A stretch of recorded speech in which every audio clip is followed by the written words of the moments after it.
Dr. Wiedenfeld here to talk about cinema in France, Scandinavia, and Britain, 49 to 59. This is the post-war period. What's the general context of the post-war in Europe? Well, Europe had been the center of World War II, so there was a lot of destruction. There's, in this period, a movement of reconstruction. And it is centered in the cities. We don't have suburbanization in TV yet in the way you do in the US. You have the cities being rebuilt and cinemas growing with them, and they're going to be successful and booming by the time we get to the 50s. First, let's go to France.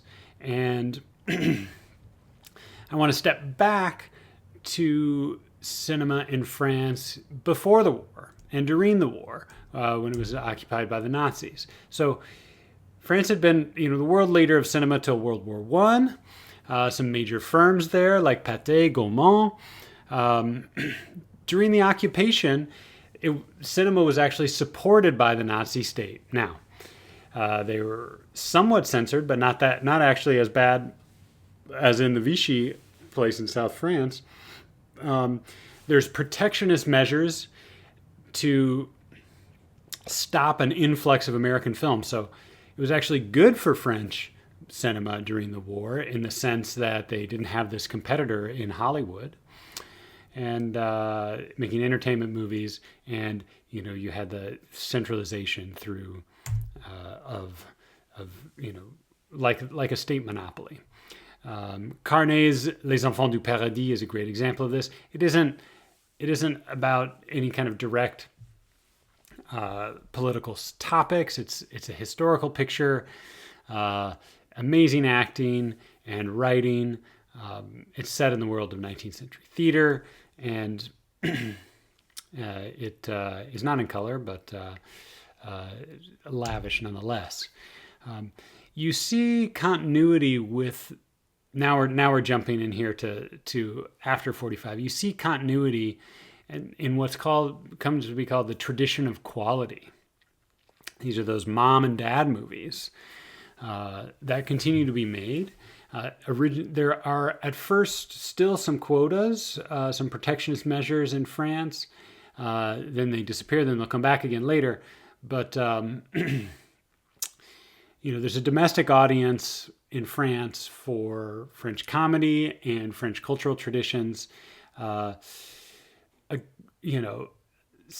In this vein, here's one film as an example, Jeux Interdits, Forbidden Games. There are these kind of writer teams. It was, Prévert was Carnet's writer. Here we have Jean Orange and Pierre Bost, who with René Clément as I think the director. And this film, this is a poster talking about all of the prizes it's won. It's won a prize at Cannes and Grand Prix Féminin. So critical success. It's about children, but we don't have gritty neorealism here.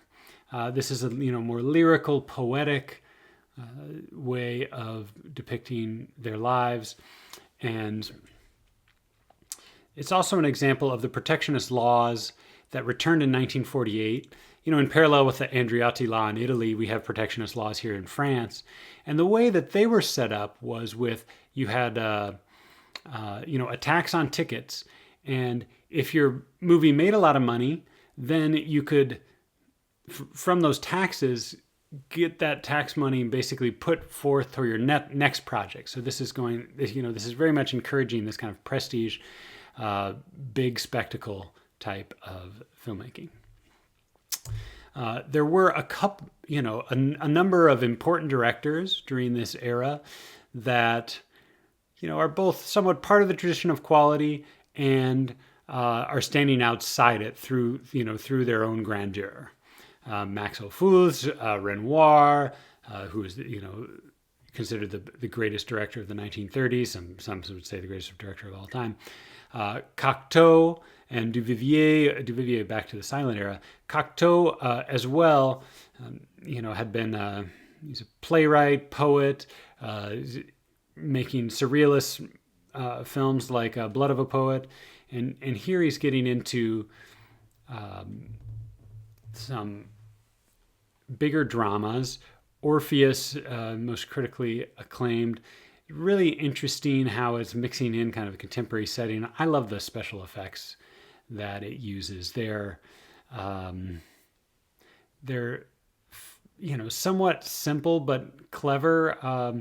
So this is about, it's a mythological study, subject of the, Orpheus and Eurydice myth. I want to show this, see if I can show this clip that's online about when Orpheus, is going to go into the underworld and how they stage this in kind of a contemporary setting. Let me see. D'abord les mains.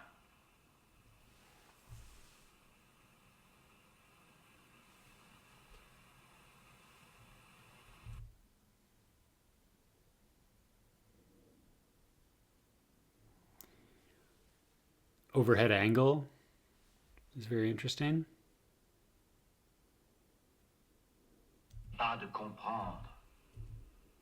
Il s'agit de croire.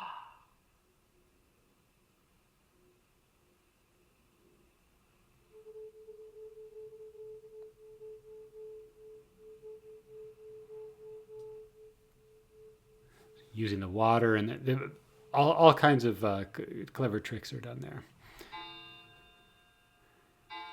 It's obviously not CGI, but I find it delightful.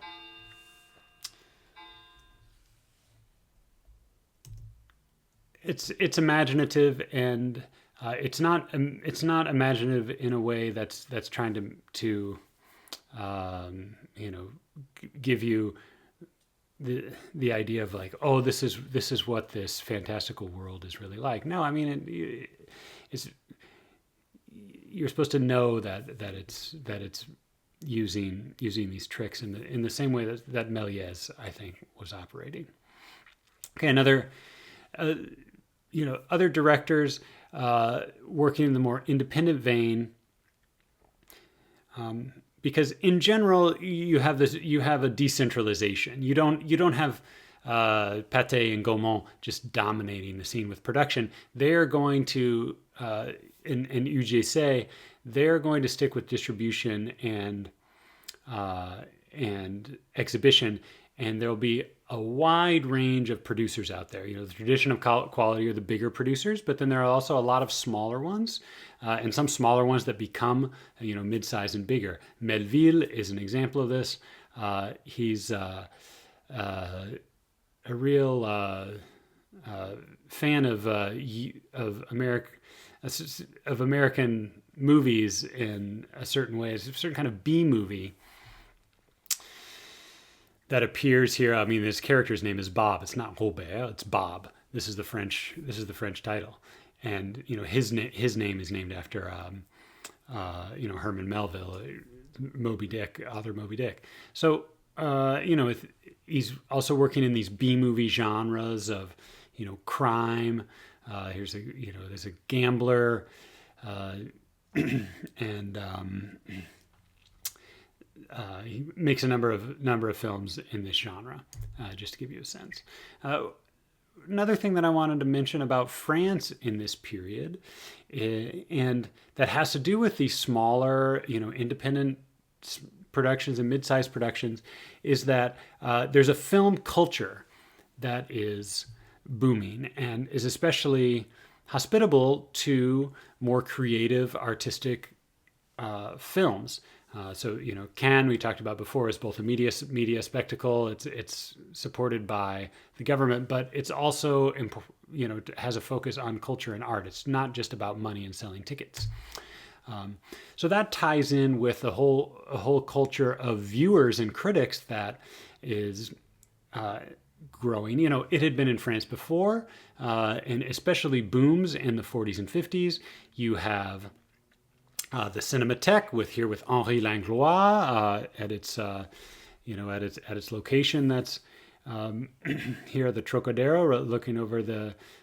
This is where it was at the Trocadero, looking over Eiffel Tower. You had all kinds of film magazines. Cahiers du Cinéma is the most famous, and that especially cares about realism. And André Bazin, the critic, is the Renoir tradition and neorealism are especially important to him. You have cine clubs, clubs, associations of people that are, rather than an art house theater, you can just have a group and form a group and of friends that want to see movies, and you can order movies from distributors to show at your club. You have state film school that have been founded during the Nazis and the state centralization period.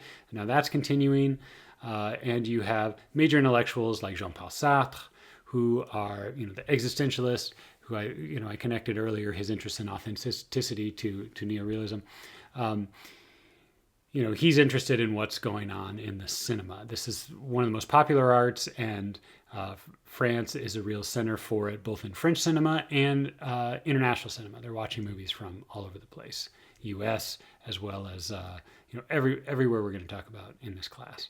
So, general theme of France in the 50s is you have this tradition of quality, but there and it's preserved by these protectionist measures. But you start to there are some exceptions to that with the kind of grand directors that I mentioned, and the independent producers that are coming out of this decentralized system. And now there is still a state agency that's giving out the subsidies, and they also support short films. And a lot of the filmmakers who become really big artists of the new wave in the 60s, they started making short films here in the 50s and grew up in this cinephile culture.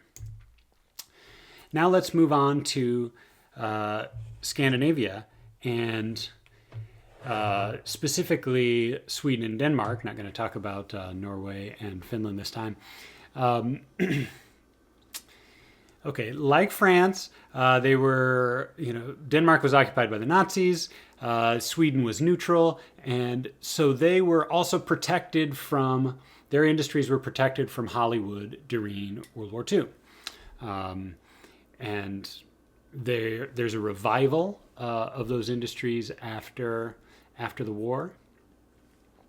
In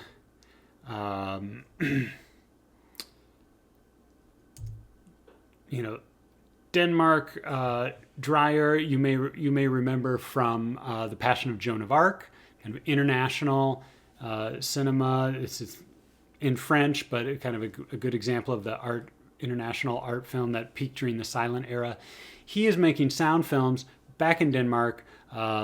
Orde, which means the word, is one of his most well-known films. A real minimalist theatrical style that's perhaps heavy for some. But others found it to be a real artistic discipline that is not trying to be flashy with camera work, but is doing something great with the talkie form. And Paul Schrader, who's starts out as a critic, writes a book called Transcendental Style in Filmmaking, and he talks about Dreyer as one of them. And Schrader later makes a bunch of writes screenplays for Scorsese and makes his own films. So that's just an example of a later critic who appreciates the seriousness of the cinema that Dreyer is making. Very austere, long takes, letting the performance happen and draw us in. Bergman, who perhaps peaks in the 60s, he starts making films in the 50s. The Swedish national cinemas are reviving. One of the important things was the return of, as artistic director, Victor Sjöström, who's silent. The Phantom Carriage was famous for most famous film from the silent era.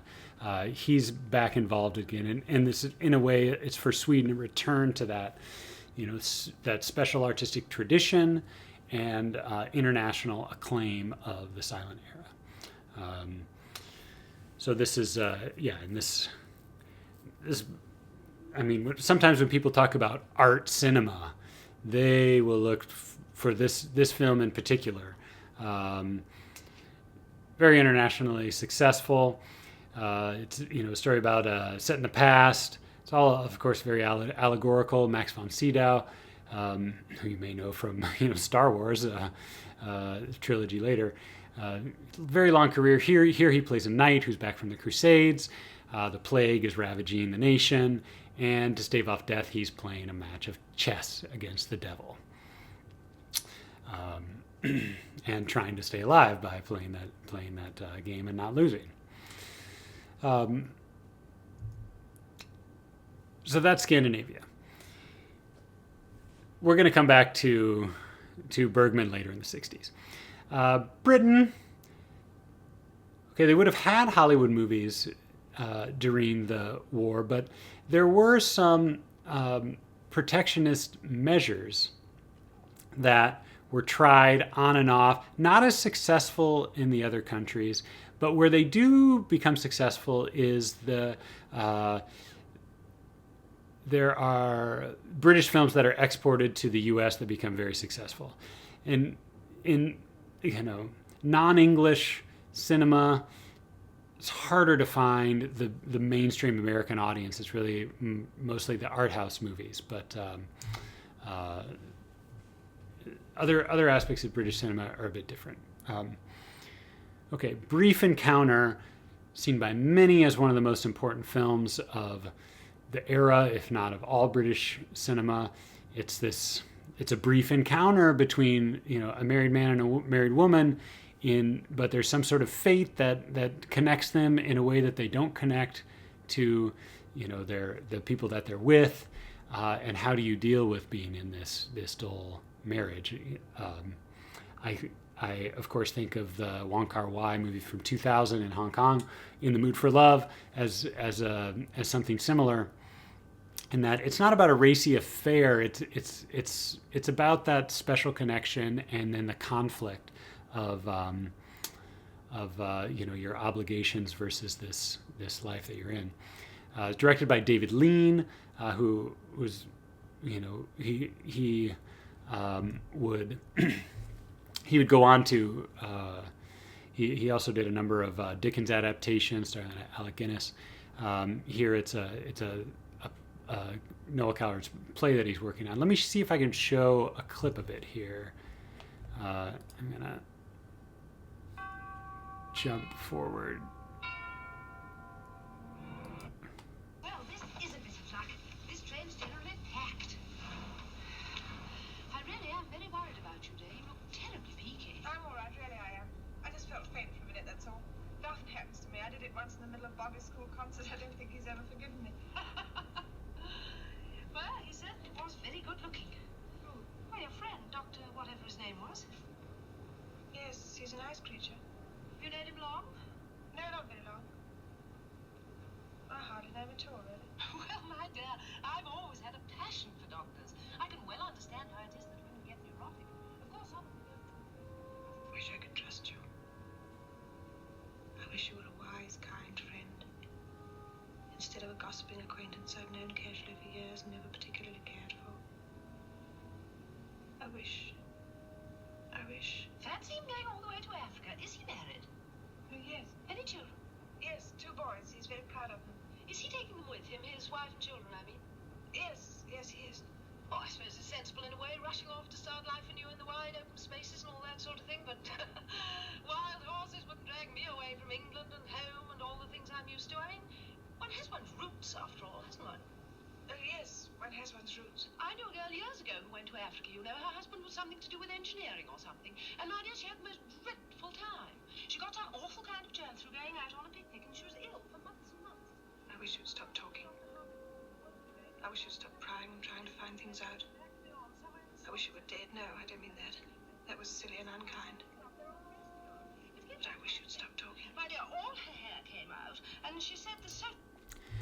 Okay, so this clip gives you a sense of some of the creative things that are going on with the voiceover. And if you notice that it's at the beginning, also it's structured with a flashback. So there's some influence of Citizen Kane here, and kind of using flashbacks, nonlinear plots. But you don't have in Kane that the inner monologue that comes with this voiceover. It's almost like a diary that she's writing as we're watching, and that kind of move in and out is I think connected to the stream of consciousness in literature. Virginia Woolf most famously, and it just creates a great tension as we watch between this public space where we have very conventional, reverse shot editing of this conversation between two women, and then the camera, goes in for a close-up, and then the extreme close-up on her interlocutor's mouth. Now we're moving from this public general perspective to the inner perspective of one character, and feeling their alienation and the kind of conflict that they feel with the world around them. This is what the whole movie is about, is this kind of intimate connection that you can have with people, and a certain is that where authenticity lies versus these kind of external obligations, as a way to frame it in terms of the kind of existential themes of that day. Okay. Now, the most successful British film abroad of the time is The Red Shoes. This is Powell and Pressburger are the filmmaking team. Opulent color is used here, and which is important for the U.S. market, and in fact it makes more money than any Hollywood film in 1948 by some measures. So it's Powell and Pressburger, they have some big budget films like this one. They also have some smaller budget ones, and so they're a good example of the British cinema and how it's successful in the American market. One other figure to talk about here is Alec Guinness, who's known to people of my generation as Obi-Wan Kenobi from Star Wars. He was a great actor, most internationally famous actor of the day, both in Sirius, the David Lean Dickens adaptations, and in comedies here in Kind Hearts and Coronets. Apparently he plays 8 different characters, which is quite a tour de force. So this has been, we've looked at France, Scandinavia, and Britain. Within this context of Europe, again, we have Reconstruction. There's the protectionist measures that are helping to support the domestic industries, but they're also, feeling the effects of American cinema very strongly because all of these countries are allies with the U.S. during the Cold War. And it's through the art, kind of art film, the cinephile culture, that there's certainly international success that's happening, and that's breaking out of that kind of Cold War dynamic, and will flourish especially in the 60s.